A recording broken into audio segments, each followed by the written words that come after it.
अस्सलाम वालेकुम स्टूडेंट्स, मैं हूं अब्दुल कुद्दूस बेग, आपका फिजिक्स टीचर। स्टूडेंट्स, आज हम डिस्कस करेंगे interconversion of potential energy and kinetic energy, और इस लेक्चर के लास्ट में हम law of conservation of energy को डिफाइन करेंगे। तो स्टूडेंट्स, लेक्चर को स्टार्ट करने के लिए चलते हैं लाइट बोर्ड की तरफ। स्टूडेंट्स, हमारा आज का टॉपिक ऑफ डिस्कशन है interconversion of potential energy and kinetic energy. तो स्टूडेंट्स, टॉपिक को स्टार्ट करने के लिए हम सबसे पहले एक डायग्राम बनाएंगे।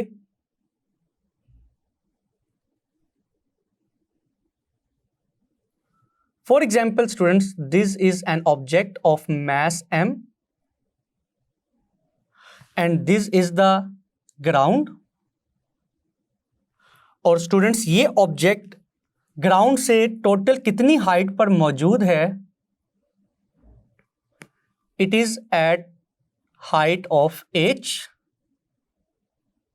तो स्टूडेंट्स, ये है हमारी इनिशियल डायग्राम। तो हम यहां पर अपनी हेडिंग लिख लेते हैं। सबसे पहले हम डायग्राम को डिस्कस करेंगे।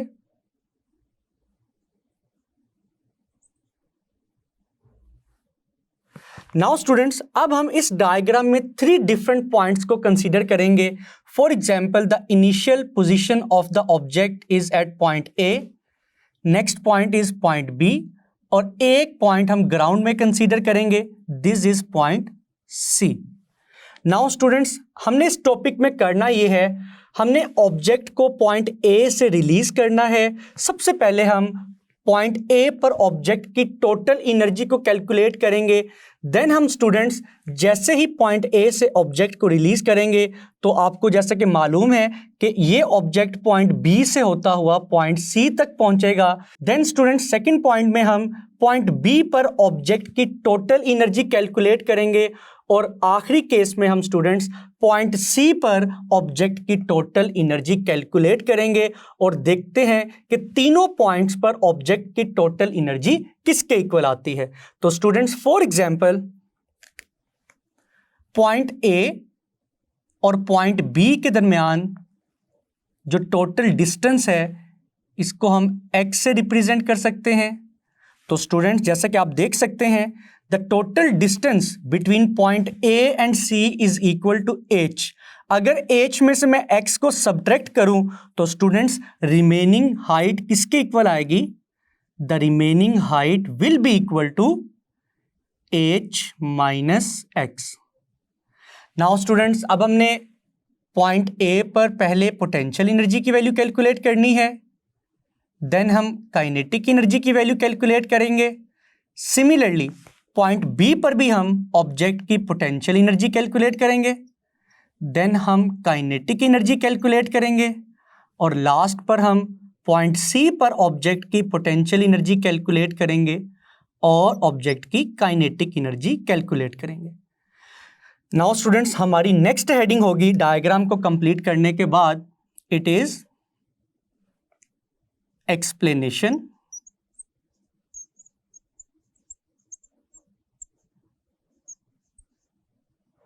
स्टूडेंट्स, सबसे पहले हम इस डायग्राम को एक पैराग्राफ में एक्सप्लेन करेंगे कि किस तरह से हमने एक ऑब्जेक्ट को at a distance of h from the ground consider करेंगे। उस ऑब्जेक्ट का मास है m।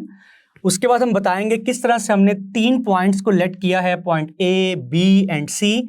पॉइंट ए का ग्राउंड से डिस्टेंस है h, पॉइंट बी का ए से डिस्टेंस है x, और बी और सी का डिस्टेंस किसके इक्वल आएगा? h माइनस x के इक्वल। तो स्टूडेंट, सबसे पहले हम फर्स्ट केस कैलकुलेट करेंगे। फर्स्ट केस में क्या है स्टूडेंट्स? एट पॉइंट ए हम ऑब्जेक्ट की काइनेटिक एनर्जी कैलकुलेट करेंगे, पोटेंशियल एनर्जी कैलकुलेट करेंगे। देन स्टूडेंट्स, हम ऑब्जेक्ट की टोटल एनर्जी कैलकुलेट करेंगे by adding its potential energy and kinetic energy. तो स्टूडेंट्स, जैसा कि आपको मालूम है, पोटेंशियल एनर्जी का जनरल फॉर्मूला किसके इक्वल है? पोटेंशियल एनर्जी किसके इक्वल होती है? Potential energy is equal to mgh। और स्टूडेंट्स, ऑब्जेक्ट की काइनेटिक एनर्जी का फॉर्मूला क्या होता है? 1/2 mv²। तो स्टूडेंट्स, एक बात याद रखिएगा कि किसी भी ऑब्जेक्ट की पोटेंशियल एनर्जी हाइट पे डिपेंड करती है कि वो आपके रेफरेंस पॉइंट या फिर इनिशियल पॉइंट या ग्राउंड से कितनी बुलंदी पर है। और उस ऑब्जेक्ट की काइनेटिक एनर्जी किस पे डिपेंड करेगी? उस ऑब्जेक्ट की वेलोसिटी या फिर स्पीड के ऊपर। तो स्टूडेंट्स, अगर हम पॉइंट ए की बात करें तो आप देख सकते हैं कि पॉइंट ए पर ऑब्जेक्ट ग्राउंड से कितनी हाइट पर है? h हाइट पर। तो स्टूडेंट्स, पॉइंट ए पर ऑब्जेक्ट की पोटेंशियल एनर्जी किसके इक्वल होगी? mgh के इक्वल। लेकिन स्टूडेंट्स, अगर पॉइंट ए पर मैं ऑब्जेक्ट की काइनेटिक एनर्जी की बात करूं तो स्टूडेंट्स, पॉइंट ए पर हमने उस ऑब्जेक्ट को फॉर एग्जांपल होल्ड किया हुआ है। तो फॉर एग्जांपल स्टूडेंट्स, अगर इस पॉइंट ए पर ऑब्जेक्ट रेस्ट की हालत में है तो उसकी वेलोसिटी क्या होगी?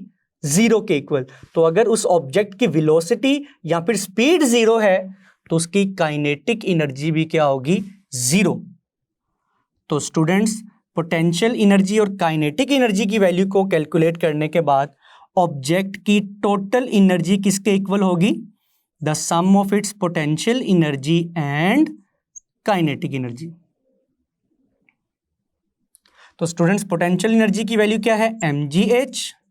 काइनेटिक एनर्जी की वैल्यू क्या है? 0। तो फाइनली पॉइंट ए पर ऑब्जेक्ट की टोटल एनर्जी किसके इक्वल है? The total energy of the object is equal to mgh. Now students, case 1 को कंप्लीट करने के बाद अब हम सेकंड केस स्टार्ट करते हैं, which is we have to calculate the energy of the object at point B.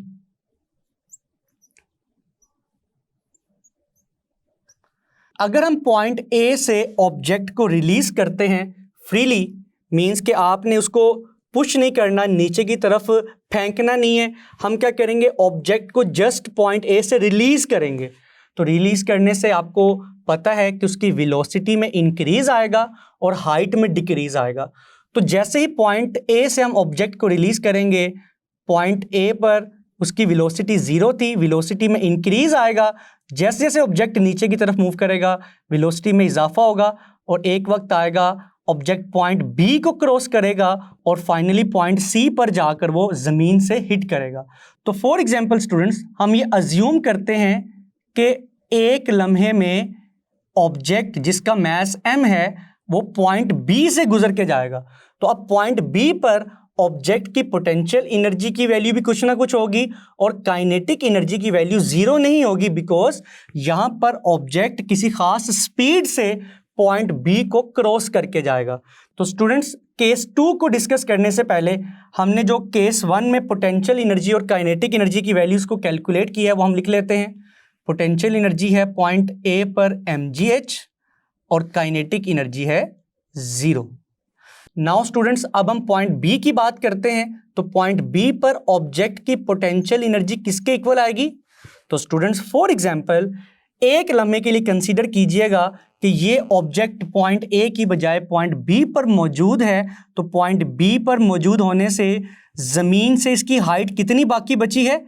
h minus x, क्योंकि potential energy हम हमेशा अपने रेफरेंस पॉइंट से कैलकुलेट करेंगे और यहाँ पर हमने अपना रेफरेंस पॉइंट क्या बनाया है? ग्राउंड। तो स्टूडेंट्स, यहाँ पर पोटेंशियल एनर्जी की वैल्यू हम क्या लिखेंगे? mgh minus x. Now students, kinetic energy की वैल्यू किसके इक्वल आएगी? काइनेटिक एनर्जी किसके इक्वल होगी? 1/2 mv/b²। इसका मतलब है कि अगर हम पॉइंट बी पर ऑब्जेक्ट की काइनेटिक एनर्जी कैलकुलेट करना चाहते हैं तो पॉइंट बी पर हमें वेलोसिटी की वैल्यू मालूम होनी चाहिए। तो स्टूडेंट्स, सबसे पहले हम vb की वैल्यू कैलकुलेट करेंगे। तो हम लिखेंगे to find vb²। Overall value हम फाइंड कर लेते हैं और इस इक्वेशन को हम क्या देते हैं? इक्वेशन 1। नाउ स्टूडेंट्स, हम पॉइंट बी पर ऑब्जेक्ट की वेलोसिटी की वैल्यू किस तरह से कैलकुलेट करेंगे? By using third equation of motion. As we know 2as is equal to vf² minus vi²। तो स्टूडेंट्स, vf, vi और डिस्टेंस की वैल्यू को कैलकुलेट करने के लिए हम दोबारा डायग्राम की तरफ वापस आते हैं। तो स्टूडेंट्स पॉइंट ए पर ऑब्जेक्ट रेस्ट की हालत में था, तो इसकी इनिशियल वेलोसिटी किसके इक्वल होगी? 0 के इक्वल। और स्टूडेंट्स ये ऑब्जेक्ट पॉइंट बी को क्रॉस करेगा विद अ स्पेसिफिक स्पीड और वेलोसिटी, जिसको हम फाइनल वेलोसिटी कह सकते हैं, and it is equal to V B. तो स्टूडेंट्स ए से बी तक डिस्टेंस कितना कवर किया है ऑब्जेक्ट ने? It is equal to x. तो हम वैल्यूज पुट करेंगे, 2 will remain as it is. A की जगह हम पुट करेंगे ग्रेविटेशनल एक्सेलरेशन, डिस्टेंस की जगह एक्स आएगा, फाइनल वेलोसिटी है वी बी के इक्वल, और इनिशियल वेलोसिटी की वैल्यू है 0 के इक्वल। नाउ स्टूडेंट्स फाइनली आप देख सकते हैं कि वी बी स्क्वायर की वैल्यू किसके इक्वल आई है? किसके इक्वल आई है? 2gx के इक्वल। अब हम इस वैल्यू को इक्वेशन 1 में पुट करेंगे। तो स्टूडेंट्स इक्वेशन 1 के मुताबिक हम लिख सकते हैं kinetic energy of the object at point B is equal to 1/2 m, और वी बी स्क्वायर की जगह हम उसकी वैल्यू पुट करेंगे जो कि किसके इक्वल आएगी स्टूडेंट्स? 2gx के इक्वल। 2 से कैंसिल होगा, तो काइनेटिक एनर्जी की फाइनल वैल्यू किसके इक्वल आएगी? mgx के इक्वल। नाउ स्टूडेंट्स अब हम इन दोनों रिजल्ट्स को यहां पर लिखते हैं कि पॉइंट बी पर ऑब्जेक्ट की पोटेंशियल एनर्जी किसके इक्वल आई है? mgh minus x. Point B पर ऑब्जेक्ट की काइनेटिक एनर्जी किसके इक्वल आई है? mgx के इक्वल। तो स्टूडेंट्स अब हम पॉइंट बी पर ऑब्जेक्ट की टोटल एनर्जी कैलकुलेट करेंगे, which will be equal to the sum of potential energy and kinetic energy. और स्टूडेंट्स पोटेंशियल एनर्जी की वैल्यू किसके इक्वल है? mgh minus x. Kinetic energy की वैल्यू है mgx। अगर हम mg को h और x से मल्टीप्लाई करवाएं तो हम लिखेंगे mgh minus mgx plus mgx। Positive value negative value से कैंसिल होगी स्टूडेंट्स। तो फाइनली पॉइंट बी पर ऑब्जेक्ट की टोटल एनर्जी किसके इक्वल आएगी? mgh के इक्वल। नाउ स्टूडेंट्स अब हम लास्ट केस डिस्कस करते हैं जिसमें हम पॉइंट सी के ऊपर ऑब्जेक्ट की काइनेटिक एनर्जी और पोटेंशियल एनर्जी की वैल्यू को कैलकुलेट करेंगे। तो हम लिखेंगे स्टूडेंट्स केस 3, जिसमें हम पॉइंट सी के ऊपर ऑब्जेक्ट की एनर्जीज की वैल्यूज को कैलकुलेट करेंगे। तो स्टूडेंट्स सबसे पहले आप डायग्राम में देखिएगा कि जब हम पॉइंट ए से ऑब्जेक्ट को रिलीज करेंगे, आफ्टर सम टाइम ऑब्जेक्ट जमीन के साथ आकर हिट करेगा। तो जब ऑब्जेक्ट जमीन के साथ आकर हिट करेगा तो इसकी हाइट की वैल्यू कितनी बाकी बचेगी? It will be equal to 0। तो अगर ऑब्जेक्ट की हाइट ही 0 हो गई है तो उसकी पोटेंशियल एनर्जी की वैल्यू भी क्या होगी? 0। तो पॉइंट सी पर ऑब्जेक्ट की पोटेंशियल एनर्जी क्या होगी स्टूडेंट्स? 0 के इक्वल। तो यहां पे भी हम लिख लेते हैं। अगर मैं काइनेटिक एनर्जी की बात करूं तो स्टूडेंट्स जैसे ही ये ऑब्जेक्ट पॉइंट ए से पॉइंट सी पर आकर हिट करेगा, इसकी वेलोसिटी की कुछ ना कुछ वैल्यू होगी जिसको हम vc लेट कर सकते हैं। तो काइनेटिक एनर्जी की वैल्यू क्या होगी? 1/2 mvc²। तो स्टूडेंट्स इट मींस दैट अगर हम पॉइंट सी पर ऑब्जेक्ट की काइनेटिक एनर्जी कैलकुलेट करना चाहते हैं तो उसके लिए हमें vc की वैल्यू मालूम होनी चाहिए। तो स्टूडेंट्स इस इक्वेशन को हम इक्वेशन 2 कह सकते हैं। अब हम vc² की वैल्यू कैलकुलेट करेंगे again by using the third equation of motion. हम लिखेंगे to find vc², as we know 2as is equal to vf² minus vi²। तो अगेन स्टूडेंट्स अब हम पॉइंट ए और सी को कंसीडर करेंगे पॉइंट ए पर ऑब्जेक्ट की इनिशियल वेलोसिटी है 0, लेकिन पॉइंट सी पर ऑब्जेक्ट की फाइनल वेलोसिटी किसके इक्वल होगी? वीसी के इक्वल। तो जब ऑब्जेक्ट पॉइंट ए से पॉइंट सी तक आकर जमीन को हिट करेगा तो इसने टोटल कितना डिस्टेंस कवर किया? It will be equal to the height h। तो स्टूडेंट्स यहां पर हम वैल्यूज पुट करेंगे, 2 एज इट इज, a की जगह ग्रेविटेशनल एक्सेलरेशन आएगा, s की जगह हम h पुट करेंगे, vf की जगह आएगा vc² और इनिशियल वेलोसिटी है 0। तो स्टूडेंट्स vc² की वैल्यू हमने क्या कैलकुलेट की है? 2gh, जिसको हम इक्वेशन 2 में पुट करेंगे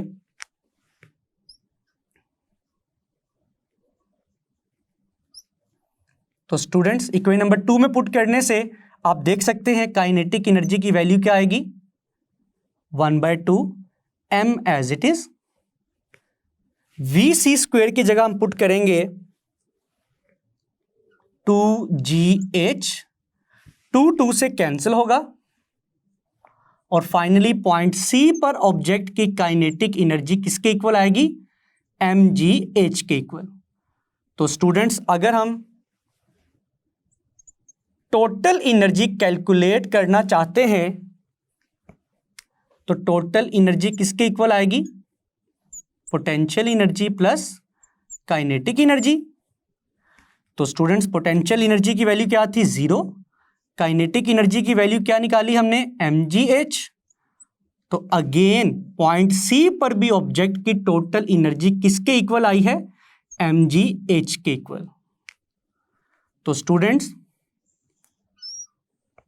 हमने डायग्राम में अपने रिजल्ट्स भी लिख लिए हैं और हमने तीनों डिफरेंट पॉइंट्स पर ऑब्जेक्ट की टोटल एनर्जी किसके इक्वल कैलकुलेट की है? mgh के इक्वल। तो यहां से हम क्या कंक्लूजन निकाल सकते हैं? तो हमारी लास्ट हेडिंग होगी रिजल्ट की। तो स्टूडेंट्स रिजल्ट में आपने लिखना है, सबसे पहले हम डायग्राम की तरफ वापस चलते हैं। एट मैक्सिमम हाइट ऑब्जेक्ट की काइनेटिक एनर्जी 0 है। एट मिनिमम हाइट और ऑन द फ्लोर ऑब्जेक्ट की पोटेंशियल एनर्जी 0 है। ऑब्जेक्ट की काइनेटिक एनर्जी 0 इस वजह से है क्योंकि मैक्सिमम हाइट पे ऑब्जेक्ट की स्पीड यानी कि वेलोसिटी 0 है। और पॉइंट सी पर ऑब्जेक्ट की पोटेंशियल एनर्जी 0 क्यों है? क्योंकि पॉइंट सी पर ऑब्जेक्ट की हाइट 0 है। नाउ स्टूडेंट्स पॉइंट ए पर ऑब्जेक्ट की मैक्सिमम एनर्जी किसके इक्वल है? पोटेंशियल एनर्जी के इक्वल, और वो किसके इक्वल है? mgh के इक्वल। और स्टूडेंट्स पॉइंट सी पर ऑब्जेक्ट की सारी एनर्जी किस फॉर्म में है? In the form of kinetic energy which is equal to mgh। तो स्टूडेंट्स जैसे ही ऑब्जेक्ट नीचे की तरफ मूव करेगा तो उसकी वेलोसिटी में इजाफा होने की वजह से उसकी काइनेटिक एनर्जी इंक्रीज करेगी, लेकिन हाइट में कमी होने की वजह से उसकी पोटेंशियल एनर्जी डिक्रीज करेगी। तो स्टूडेंट्स किसी एक पॉइंट पर मींस ए और सी के दरमियान किसी भी एक पॉइंट पर ऑब्जेक्ट के अंदर 50% काइनेटिक एनर्जी मौजूद होगी और 50% पोटेंशियल एनर्जी मौजूद होगी। लेकिन जैसे ही ऑब्जेक्ट पॉइंट सी पर आकर जमीन के साथ हिट करेगा तो उस वक्त उसकी पोटेंशियल एनर्जी 0 हो जाएगी, सारी की सारी एनर्जी किस में कन्वर्ट हो चुकी होगी? mgh में। तो स्टूडेंट्स याद रखिएगा हमने ये सारी कैलकुलेशन की है by ignoring the air friction. हम यहां पर एयर फ्रिक्शन को इग्नोर कर रहे हैं। तो स्टूडेंट्स अगर हम इसी डायग्राम को इस तरह से रिप्रेजेंट करें कि इनिशियली मास m मौजूद है पॉइंट ए पर, this is the ground, this is point C and this is point B. एक वक्त आएगा वो पॉइंट बी को क्रॉस करेगा और एक वक्त आएगा वो पॉइंट सी पर जमीन के साथ हिट करेगा। अगर हम इनिशियल हाइट को h1 कंसीडर करें और पॉइंट बी पर ऑब्जेक्ट की हाइट को h2 कंसीडर करें और इनिशियल वेलोसिटी ऑब्जेक्ट की अगर हम कंसीडर करें v1 और पॉइंट बी पर ऑब्जेक्ट की वेलोसिटी कंसीडर करें v2, तो स्टूडेंट्स हम रिजल्ट में लिख सकते हैं loss in potential energy is equal to gain in kinetic energy. कि पोटेंशियल एनर्जी में जो डिक्रीज आ रहा है वो किस में इंक्रीज का सबब बन रहा है? काइनेटिक एनर्जी में। तो हम लिख सकते हैं loss in potential energy is equal to gain in या फिर इंक्रीज इन काइनेटिक एनर्जी। तो students loss in potential energy को हम किस तरह से लिख सकते हैं? इनिशियल पोटेंशियल एनर्जी होगी mgh1, देन हम लिखेंगे minus mgh2 is equal to gain in kinetic energy. और गेन इन काइनेटिक एनर्जी को हम किस तरह से लिखेंगे? हम लिखेंगे 1/2 mv2 square minus 1/2 mv1 square. Students यहां पर मैंने v2 इसलिए पहले लिखा है कि पॉइंट बी पर ऑब्जेक्ट की वेलोसिटी पॉइंट ए की निस्बत ज्यादा होगी, तो ज्यादा वाली एनर्जी हम पहले लिखेंगे, कम वाली एनर्जी हम बाद में लिखेंगे, क्योंकि हम चेंज फाइंड कर रहे हैं। यहां से हम mg को कॉमन लेंगे, ब्रैकेट में हम लिखेंगे h1 minus h2, right hand side से हम 1/2 m कॉमन लेंगे और हम लिखेंगे v2 square minus v1 square.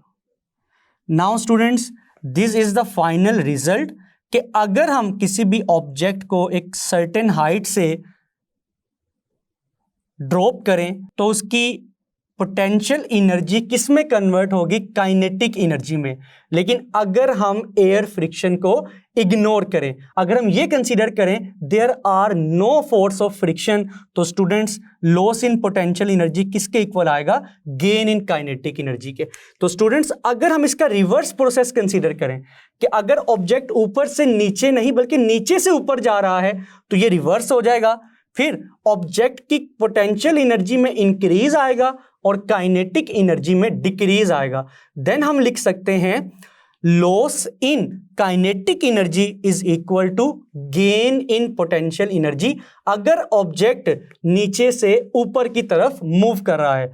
लेकिन आपने डायग्राम में देखा कि ऑब्जेक्ट पॉइंट ए से पॉइंट सी की तरफ मूव कर रहा है, उसकी पोटेंशियल एनर्जी में जो डिक्रीज आएगा वो काइनेटिक एनर्जी में इंक्रीज का सबब बनेगा। नाउ स्टूडेंट्स अब आपके माइंड में क्वेश्चन आएगा कि सर रियल लाइफ में तो एयर फ्रिक्शन को हम इग्नोर नहीं कर सकते, तो स्टूडेंट्स अगर हम इसी डायग्राम में एयर फ्रिक्शन को कंसीडर करें तो अगर ऑब्जेक्ट की इनिशियली सारी एनर्जी पोटेंशियल एनर्जी के इक्वल है, तो जब हम इसे पॉइंट ए से रिलीज करेंगे अब की बार इस ऑब्जेक्ट की सारी पोटेंशियल एनर्जी काइनेटिक एनर्जी में कन्वर्ट नहीं होगी, कुछ एनर्जी जाया हो जाएगी, वेस्ट हो जाएगी due to the work done against friction.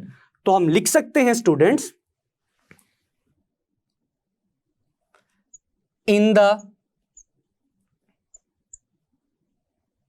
Presence of air friction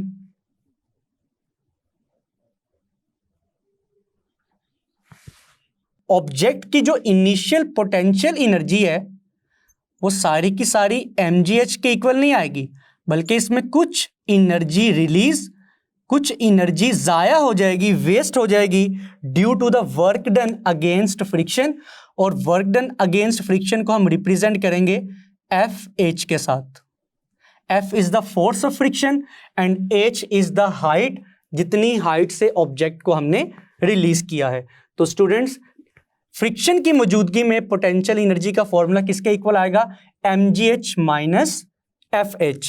now students अब अगर हम अगेन इसी फॉर्मूले को कंसीडर करें कि loss in potential energy in the presence of air friction किस तरह से गेन इन काइनेटिक एनर्जी का बाइस बनेगी, तो students loss in potential energy किसके इक्वल आएगा? mgh minus work done against friction is equal to gain और इंक्रीज इन काइनेटिक एनर्जी। अगर हम फ्रिक्शन वाली टर्म को इक्वल की दूसरी तरफ शिफ्ट करें तो ये फॉर्मूला किसके इक्वल आएगा? mgh is equal to 1/2 mv square plus FH which is the work done against air friction. तो स्टूडेंट्स ये है फॉर्मूला एनर्जी कन्वर्जन का in the presence of air friction. तो स्टूडेंट्स, अपने इस रिजल्ट की बेस पर हम एक बहुत ही इंपॉर्टेंट लॉ को डिफाइन कर सकते हैं, which is the law of conservation of energy. आपने देखा कि पॉइंट ए हो, पॉइंट बी हो या पॉइंट सी हो, तीनों पॉइंट्स पर अगर हम एयर फ्रिक्शन को इग्नोर करें, ऑब्जेक्ट की टोटल एनर्जी सेम आ रही है, which is equal to mgh। तो स्टूडेंट्स, हम किस तरह से law of conservation of energy को डिफाइन कर सकते हैं? Energy can neither be created nor it can be destroyed, but one form of energy can be converted into another form। इसको हम इस तरह से भी डिफाइन कर सकते हैं, the total energy of the system always remains constant। तो आप देख सकते हैं कि एनर्जी की एक फॉर्म दूसरी फॉर्म में कन्वर्ट तो हो रही है, लेकिन सिस्टम की किसी भी पॉइंट पर जो टोटल एनर्जी है वो mgh के इक्वल है, मींस वो कांस्टेंट है।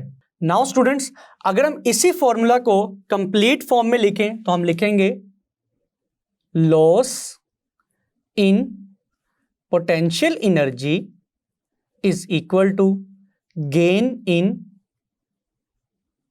Kinetic energy plus work done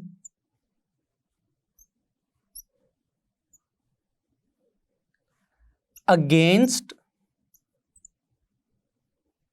friction. For example students, एक एग्जाम्पल से इस फॉर्मूला को समझने की कोशिश करते हैं। एक सर्टेन हाइट पर ऑब्जेक्ट की पोटेंशियल एनर्जी है 10 जूल, और अगर हम इसको पॉइंट ए कंसीडर करें, इसको हम ड्रॉप करते हैं, अगर ये ऑब्जेक्ट फाइनली जमीन के साथ आकर हिट करता है एट पॉइंट बी, तो क्या उसकी सारी की सारी काइनेटिक एनर्जी भी 10 जूल के इक्वल होगी? अगर हम एयर फ्रिक्शन को कंसीडर करें तो स्टूडेंट्स, अगर हम एयर फ्रिक्शन को कंसीडर करें तो ऑब्जेक्ट की सारी पोटेंशियल एनर्जी काइनेटिक एनर्जी में कन्वर्ट नहीं होगी। फॉर सिंपलिसिटी हम कंसीडर कर सकते हैं कि ऑब्जेक्ट की 10 जूल एनर्जी में से 8 जूल एनर्जी काइनेटिक एनर्जी में कन्वर्ट हो गई है, तो बाकी एनर्जी कहां गई? बाकी एनर्जी वेस्ट हो गई है work done against air friction में। तो it means that 2 joule energy आपकी वेस्ट हो गई है अगेंस्ट फ्रिक्शन। लेकिन अगर हम यहां पर law of conservation of energy apply करें कि क्या सिस्टम की टोटल एनर्जी कांस्टेंट आती है या नहीं, तो स्टूडेंट्स, इनिशियल एनर्जी थी 10 joule which is divided into 2 parts, 8 joule जो कि ऑब्जेक्ट की काइनेटिक एनर्जी है and 2 joule which is the energy wasted against air friction. तो स्टूडेंट्स, आप देख सकते हैं कि लेफ्ट हैंड साइड किसके इक्वल आएगी? राइट हैंड साइड के। तो सिस्टम की टोटल एनर्जी क्या रहेगी? कांस्टेंट। अब इसी रिजल्ट की बेस पर हम अपना नेक्स्ट आर्टिकल स्टार्ट करते हैं, which is law of conservation of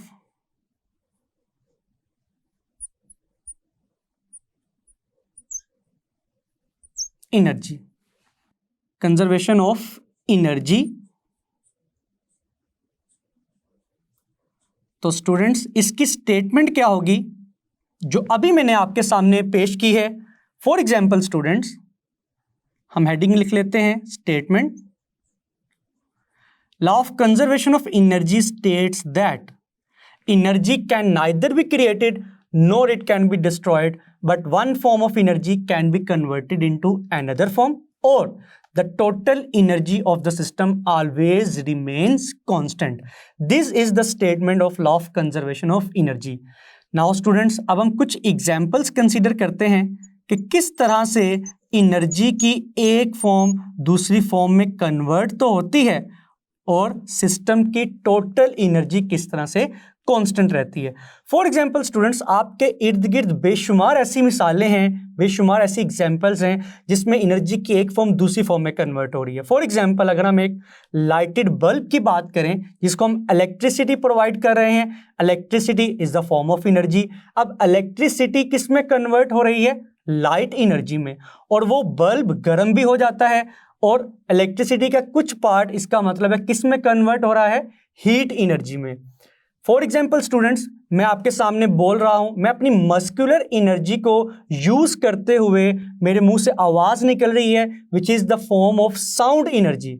तो स्टूडेंट्स, हम खाना खाते हैं, केमिकल एनर्जी से हमें मस्कुलर एनर्जी मिलती है। तो इसी तरह आप देख सकते हैं कि आपके इर्द गिर्द हर जगह पर एनर्जी की एक फॉर्म दूसरी फॉर्म में कन्वर्ट हो रही है, लेकिन सिस्टम की टोटल एनर्जी क्या रहेगी, कांस्टेंट।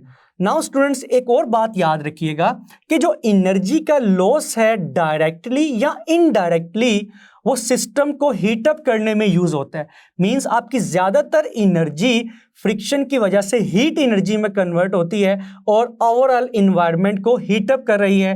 मींस उसका टेम्परेचर क्या होगा।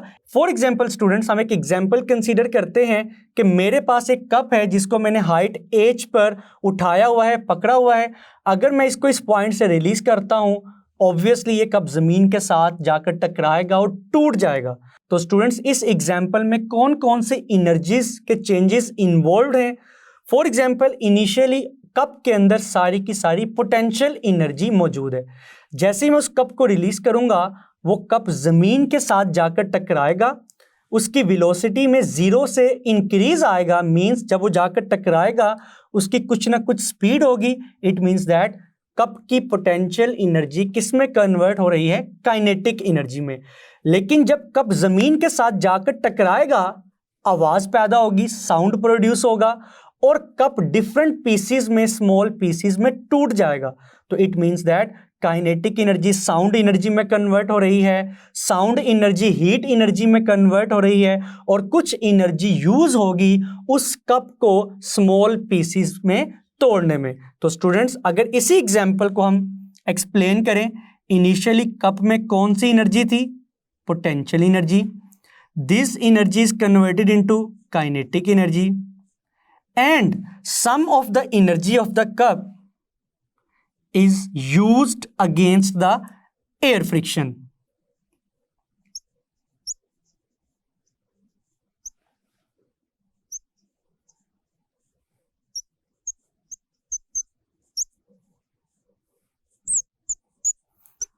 और अगर स्टूडेंट्स, जब कप जमीन के साथ जाकर टकराएगा, काइनेटिक एनर्जी का कुछ हिस्सा कन्वर्ट हो जाएगा साउंड एनर्जी में,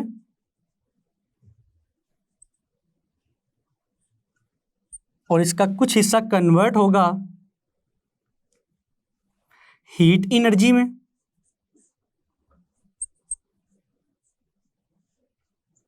और इसका कुछ पोर्शन कन्वर्ट होगा energy used to make small pieces of the cup.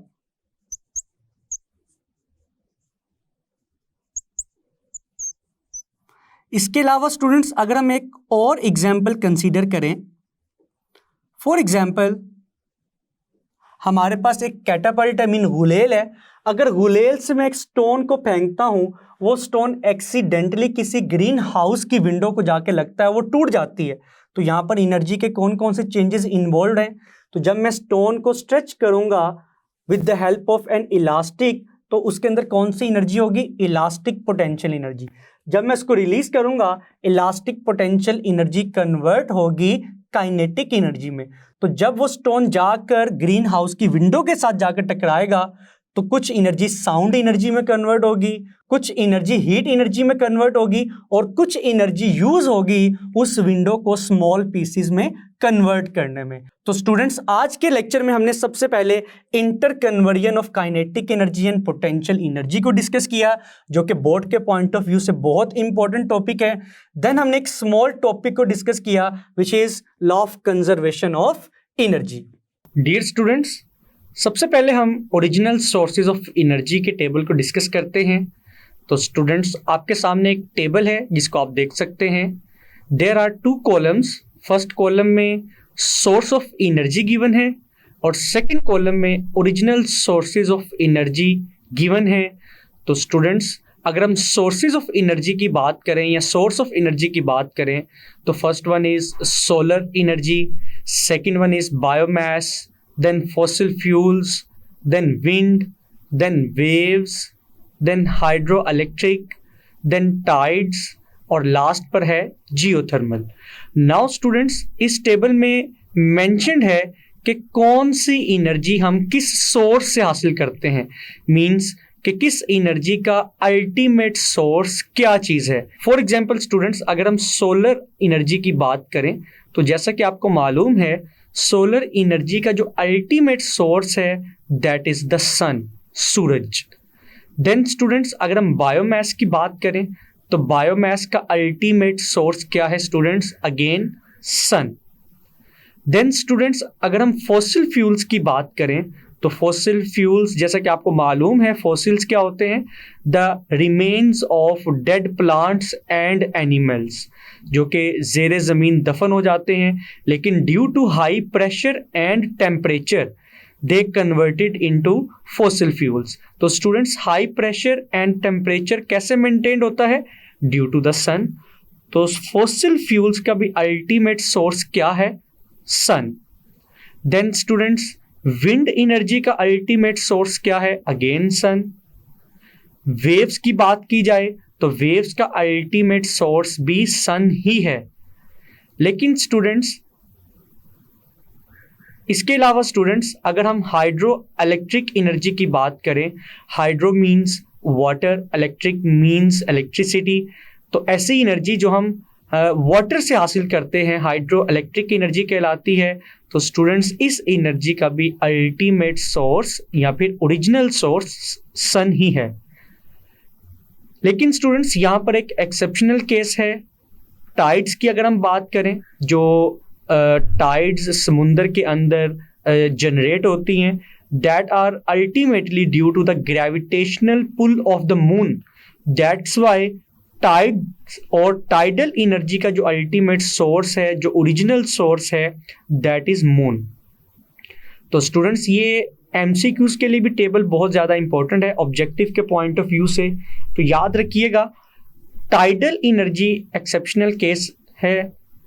तो students, tidal energy is the exceptional case. याद रखिएगा, टाइडल एनर्जी का जो ओरिजिनल सोर्स है दैट इज मून। और स्टूडेंट्स, लास्ट पर जो एनर्जी है that is geothermal energy. Geothermal energy का भी ओरिजिनल सोर्स सन ही है। तो students, this table is very important for objective point of view. Now students, अब हम एक और टेबल डिस्कस करते हैं जिसमें हम देखेंगे what are the renewable energy sources and non renewable energy sources. तो स्टूडेंट्स, आप टेबल देख सकते हैं। ये टेबल डिफरेंशिएट करेगा रीन्यूएबल एनर्जी सोर्सेज को और नॉन रीन्यूएबल एनर्जी सोर्सेज को। तो students, renewable and non renewable sources of energy को देखने से पहले हमें रीन्यूएबल और नॉन रीन्यूएबल एनर्जी सोर्सेज का पता होना चाहिए और रीन्यूएबल और नॉन रीन्यूएबल एनर्जी का पता होना चाहिए। रीन्यूएबल और नॉन रीन्यूएबल एनर्जी सोर्सेज का, रीन्यूएबल और नॉन रीन्यूएबल एनर्जी का पता होना चाहिए। तो रीन्यूएबल एनर्जी वो एनर्जी है जिसको हम अगेन एंड अगेन यूज़ कर सकते हैं और ऐसे एनर्जी के सोर्सेज कभी एग्जॉस्ट नहीं होंगे, ख़त्म नहीं होंगे। लेकिन स्टूडेंट्स, अगर हम नॉन रीन्यूएबल एनर्जी या नॉन रीन्यूएबल एनर्जी सोर्सेज की बात करें तो ऐसे सोर्सेज ऑफ एनर्जी जो एक वक्त आएगा ख़त्म हो जाएंगे, रिप्लेनिश हो जाएंगे, ख़त्म हो जाएंगे, उन सोर्सेज को हम नॉन रीन्यूएबल एनर्जी सोर्सेज कहते हैं। तो स्टूडेंट, सबसे पहले हम रीन्यूएबल एनर्जी सोर्सेज की बात करते हैं। First one is hydro electric energy, second one is wind energy, third one is tides और tidal energy, next one is geothermal energy, then students biomass, then sunlight, और students last पर है ethanol और methanol. These are the energy sources जिन्हें हम again and again use कर सकते हैं स्टूडेंट्स, और ये कभी एग्जॉस्ट नहीं होंगे। और students, these are the modern energy sources जो कि अभी इतने आम नहीं हैं, लेकिन with the passage of time इन्हीं के यूज में इजाफा होगा। इसके बरक्स स्टूडेंट्स अगर हम नॉन रीन्यूएबल एनर्जी सोर्सेज की बात करें तो आप देख सकते हैं these are the energy sources जो एक वक्त आएगा ख़त्म हो जाएंगे. First one is coal, then natural gas, then students आप देख सकते हैं oil, uranium, oil shale, tar, sands. तो स्टूडेंट्स ऑब्जेक्टिव के पॉइंट ऑफ व्यू से अगर बात की जाए तो आपको एमसीक्यूज में पूछा जा सकता है, 4 ऑप्शंस गिवन हो सकती हैं और आपसे पूछा जा सकता है which of the following is a renewable energy source of energy और which one of the following is the non renewable source of energy. तो स्टूडेंट्स ये टेबल भी ऑब्जेक्टिव के पॉइंट ऑफ व्यू से बहुत इंपॉर्टेंट है. आपने आज के दोनों टेबल्स को अच्छे से मेमोराइज करना है ताकि आपको पता हो कि एनर्जी का, किसी भी एनर्जी का जो अल्टीमेट और ओरिजिनल सोर्स है वो क्या है, और उसके अलावा आपको ये भी पता होना चाहिए कि कौन सी एनर्जी रीन्यूएबल है और कौन सी एनर्जी नॉन रीन्यूएबल है. नाउ स्टूडेंट्स इन दोनों टेबल्स को कंप्लीट करने के बाद अब हम चैप्टर नंबर 4 एग्जाम्पल नंबर 4.3 के सोल्यूशन को स्टार्ट करते हैं. Example 4.3 which states that a brick of mass 2 kg is dropped from rest position 5 meter above the ground. What is its velocity at a height of 3 meters above the ground? Students, example की statement को समझने के लिए हम एक diagram बनाते हैं. For example students, this is the ground and this is the initial position of the brick जिसके मास को हम m से रिप्रेजेंट कर सकते हैं and it is equal to 2 kilograms. और स्टूडेंट्स ब्रिक ग्राउंड से कितनी हाइट पर मौजूद है initially? It is at height of 5 meters above the ground. तो हम h1 की वैल्यू को लिख सकते हैं h1 is equal to 5 meters. Now students अगर हम अभी मास m को रिलीज नहीं करें तो मैक्सिमम हाइट पर इस ब्रिक की इनिशियल वेलोसिटी किसके इक्वल होगी, जिसको हम v1 से रिप्रेजेंट कर सकते हैं. It will be equal to 0 meter पर सेकेंड, क्योंकि ये अभी रेस्ट की हालत में है. नाउ स्टूडेंट्स अगर हम इनिशियल पॉइंट को पॉइंट ए से रिप्रेजेंट करें तो फॉर एग्जांपल जैसे ही हम पॉइंट ए से ब्रिक को रिलीज करते हैं तो स्टूडेंट्स जैसे ही ब्रिक ज़मीन से 3 मीटर की बुलंदी पर आएगी, for example this is the distance. अगर ये ब्रिक की फाइनल पोजीशन है और यहाँ से ग्राउंड तक का रिमेनिंग डिस्टेंस कितना होगा, 3 meters. This is the second height जिसको हम h2 से रिप्रेजेंट कर सकते हैं स्टूडेंट्स.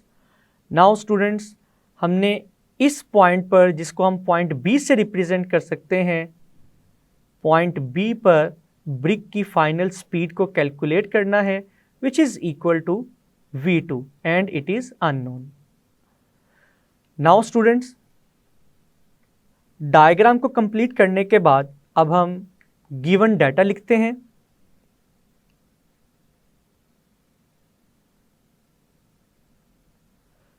तो students first of all mass of the brick is given which is equal to 2 kilograms. Then students initial height of the brick is given which is equal to 5 meters. Then students हम लिख सकते हैं as at point A the brick is at rest, then students initial velocity or speed of the brick will be equal to 0 meter per second. Now students brick की ground से final height किसके equal है? It is equal to 3 meters. And students, data complete करने के बाद हमारी next heading होगी to find की।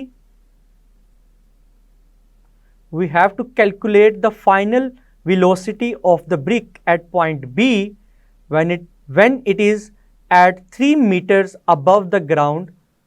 तो स्टूडेंट्स उस फाइनल हाइट को हम students we have to calculate the final velocity of the brick when it is at 3 meters above the ground।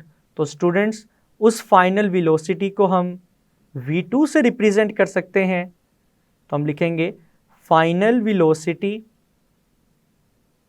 of the brick is equal to V2 and it is unknown।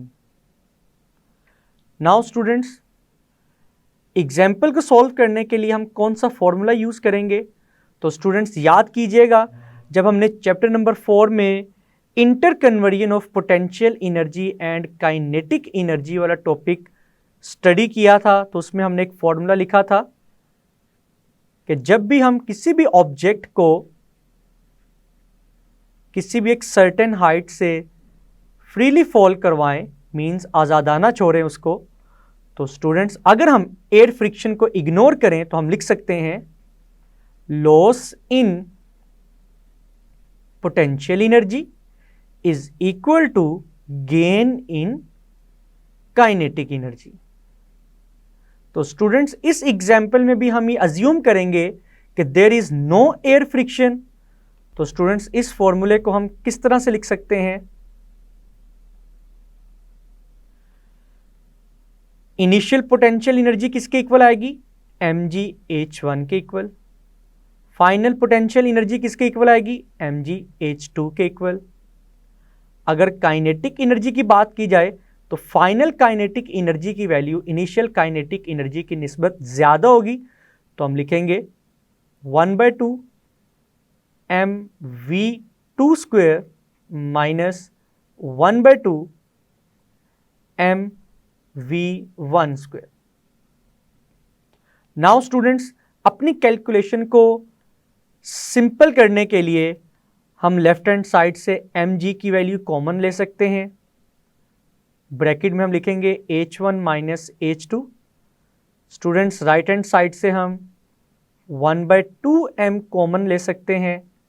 Remaining values आएंगी v2 square minus v1 square. Now students, इस equation को हम equation number 1 कह सकते हैं। अब हम students just क्या करेंगे, इक्वेशन नंबर 1 में गिवन वैल्यूज को पुट करेंगे। तो हम लिख सकते हैं स्टूडेंट्स, हमारी नेक्स्ट हेडिंग होगी सॉल्यूशन की।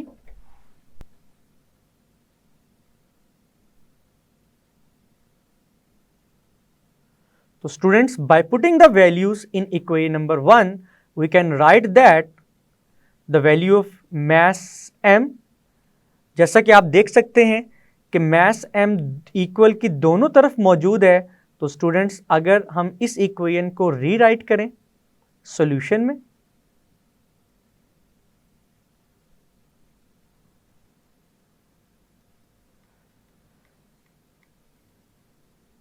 नाउ स्टूडेंट्स सॉल्यूशन में हम लिखेंगे सबसे पहले फ्रॉम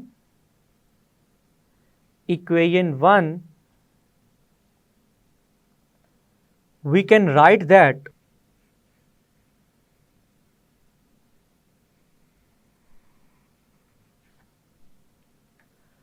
इक्वेशन नंबर 1 के मुताबिक हम लिख सकते हैं mg into h1 minus h2 is equal to 1/2 m into v2 square minus v1 square. Students आप देख सकते हैं मैस m इक्वल के दोनों तरफ मौजूद है, तो मैस m से कैंसिल होगा। नाउ स्टूडेंट्स रिमेनिंग वैल्यूज क्या हैं? gh1 minus h2, right hand side में मौजूद 2 जो कि डिनोमिनेटर में मौजूद है, जब हम इसको इक्वल की लेफ्ट हैंड साइड में शिफ्ट करेंगे ये g से मल्टीप्लाई होगा। तो स्टूडेंट्स हम लिख सकते हैं v2 square minus v1 square. अब हम वैल्यूज पुट करेंगे। 2 will remain as it is. The value of g is equal to 9.8 meter per second square.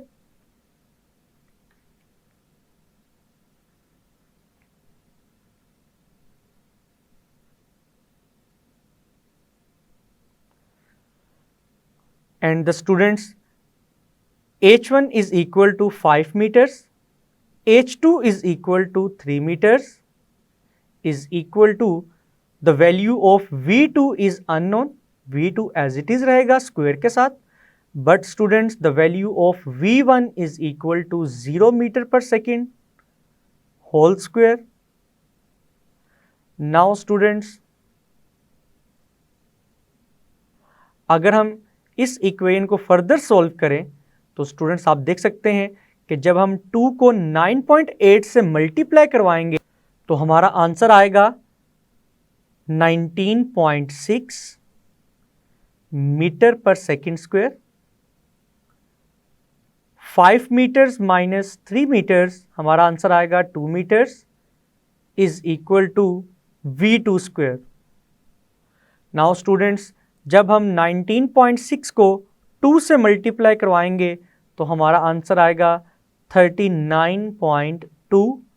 अगर यूनिट की बात करें तो मीटर मीटर से मल्टीप्लाई होगा, मीटर स्क्वायर आएगा, per second square is equal to v2 square. Now students, v2 का square remove करने के लिए we will take square root और under root on both sides. तो स्टूडेंट्स हम लिख सकते हैं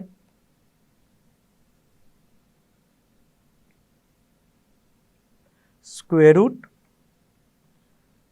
39.2 metre square per second square is equal to v2 square, और हम v2 स्क्वायर का भी स्क्वायर रूट लिखेंगे। Now students, square square root से कैंसिल होगा, तो स्टूडेंट्स फाइनली v2 का आंसर आएगा, जब हम 39.2 का स्क्वायर रूट फाइंड करेंगे तो हम फाइनली लिखेंगे 6.3, और अगर यूनिट की बात करें तो हमारा यूनिट आएगा मीटर पर सेकेंड। तो students, this is the speed of the brick जब ब्रिक जमीन से 3 मीटर की बुलंदी पर होगी। तो स्टूडेंट्स, आपने देखा कि किस तरह से हमने इस एग्जाम्पल में inter conversion of potential energy and kinetic energy का कंसेप्ट यूज किया। And students, this is the solution of example number 4.3। Students, मैं उम्मीद करता हूं कि आज का लेक्चर आपको बहुत अच्छे से समझ आया होगा। इसको अच्छे से प्रिपेयर कीजिएगा। मिलते हैं नेक्स्ट लेक्चर में। अल्लाह हाफिज।